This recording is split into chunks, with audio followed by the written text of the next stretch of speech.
Hello and welcome students, জ্ঞান জ্যোতি coaching সেন্টারের পক্ষ থেকে তোমাদের সকলকে আরো একবার স্বাগত। আলোচনা করব আজকে আমরা এক্সাম রিলেটেড আরো একখানা ইম্পর্টেন্ট টপিক নিয়ে, বাংলায় নবজাগরণের কারণ ও তার প্রভাব। বাংলায় নবজাগরণের কারণ এবং তার প্রভাব, এটা নিয়ে কিন্তু আজকে আমাদের ক্লাস বা আলোচনার বিষয়।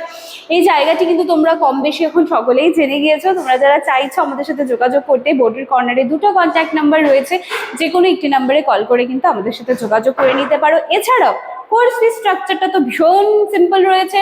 তোমরা যারা মেজর স্টুডেন্টসরা রয়েছে সেক্ষেত্রে তোমাদেরকে পে করতে হবে 1199 টাকা, এবং মাইনর স্টুডেন্টসদেরকে পে করতে হবে 699 টাকা। সেটা তোমরা যেই সেমিস্টার থেকেই হও না কেন, এই হচ্ছে পুরো বিষয়টা। তো চলো, ক্লাস বা আলোচনার বিষয় শুরু করার আগে আমরা এই বিষয়টা আলোচনা করে নিলাম, যেটা তোমাদের কিন্তু প্রয়োজন রয়েছে। চলো এবার এটা দেখে নিচ্ছি, causes and impact of Bengal renaissance. ঠিক আছে, বাংলায় নবজাগরণ যে হয়েছিল তার কজেস কি ছিল, তার কারণ কি ছিল এবং তার ইম্প্যাক্ট বা প্রভাব কি পড়েছিল। ঠিক আছে, এই যে বঙ্গীয় নবজাগরণ, এটা 19 শতকে বাংলায় ঘটে যাওয়া একটা গুরুত্বপূর্ণ সামাজিক বলো বা সাংস্কৃতিক বলো বা বৌদ্ধিক বলো, সমস্ত দিকে কিন্তু একটা নতুন একটা জাগরণ নিয়ে কিন্তু এসেছিল।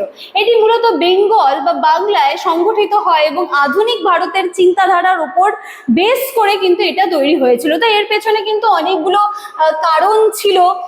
তো চলো সেগুলো একটুখানি দেখি। সবার প্রথমে রয়েছে পাশ্চাত্য শিক্ষার প্রসার, ছিল এর অন্যতম প্রধান কারণ। ব্রিটিশ ইস্ট ইন্ডিয়া কোম্পানি ভারতে ইংরেজি শিক্ষা চালু করে, এটা আমরা সকলেই জানি। তারপরে আস্তে আস্তে খ্রিস্টান মিশনারিদের প্রভাব কিন্তু আসতে শুরু করে, যার ফলে বিজ্ঞান, যুক্তিবাদ, আধুনিক চিন্তাধারার কিন্তু বিকাশ ঘটে। ঠিক আছে, দ্বিতীয়ত মুদ্রণ যন্ত্র ও সংবাদপত্রের প্রসার সাধারণ মানুষের মধ্যে জ্ঞান বিস্তার করে। তৃতীয়ত খ্রিস্টান মিশনারিদের কার্যকলাপ, যেটা আমি বললাম, খ্রিস্টান মিশনারিদের কার্যকলাপ সমাজ সংস্কারের চিন্তাকে কিন্তু যথেষ্ট উদ্দীপ্ত করে। তো প্রথম ক্ষেত্রে কিন্তু এই জায়গাগুলো আমরা দেখতে পাচ্ছি। দ্বিতীয়ত কিছু মহান ব্যক্তিত্ব এই নবজাগরণকে এগিয়ে নিয়ে যান, যেমন রাজা রামমোহন রয় সতীদাহ প্রথা বিলুপ্তি ও নারী শিক্ষার পক্ষে আন্দোলন করেন। ঈশ্বরচন্দ্র বিদ্যাসাগর আমরা সকলেই জানি বিধবা বিবাহ প্রবর্তন ও শিক্ষার উন্নয়নে গুরুত্বপূর্ণ ভূমিকা কিন্তু রেখেছেন। এছাড়াও রবীন্দ্রনাথ ঠাকুর সাহিত্য এবং সংস্কৃতির মাধ্যমে কিন্তু নতুন কনসেপ্ট নিয়ে আসার চেষ্টা কিন্তু করেন।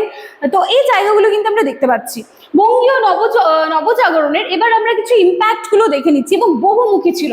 প্রথমত সমাজ সংস্কার, এই যে সতীদাহ প্রথা, বাল্য বিবাহ সমাজে সেই সময় একেবারে কি বলছে অভিশাপের মতো কিন্তু সমাজকে জড়িয়ে রেখেছিল। তো সেখান থেকে বের হওয়া বা সেই কুপ্রথার বিরুদ্ধে আন্দোলন কিন্তু শুরু হয়। দ্বিতীয়ত শিক্ষাক্ষেত্রে উন্নতি হয়, নারী শিক্ষা, আধুনিক শিক্ষা, সমস্ত কিছুর ওপর কিন্তু একটা কি বলবো যে পরিবর্তন এসে যায়। তৃতীয়ত সাহিত্য সংস্কৃতির বিকাশ ঘটে, বাংলা ভাষা সাহিত্য দেখা যাচ্ছে যে একটি নতুন সীমায় পৌঁছে যাচ্ছে।